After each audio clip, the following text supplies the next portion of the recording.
Sa pagdinig ng Kamara kahapon sa panukalang pondo ng Department of Public Works and Highways, naungkat ang biglaang pagtaas ng pondo ng DPWH para sa ngayong taon.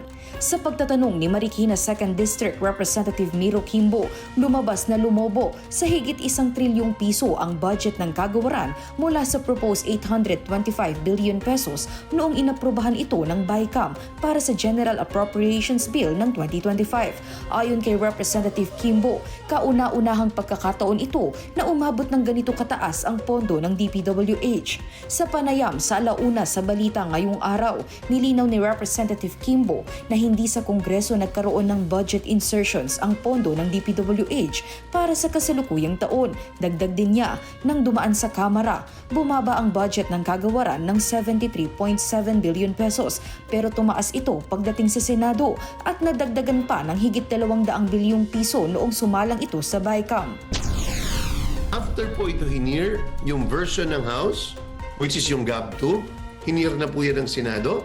Nung hinir ng Senado yan, when they approve it on third reading, nagtaas po siya by almost 75 billion. Pinaliwanag din ni Kimbo na magkakaroon lamang ng pagbabago sa budget ng DPWH sa pamamagitan ng erata sa Kongreso.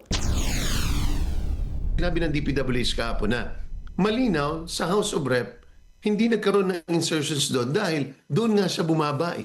So paano ka magkakaroon ng insertions? Ang pagkakaroon lang ng pagbabago sa budget ng DPWH ay iisang paraan lang.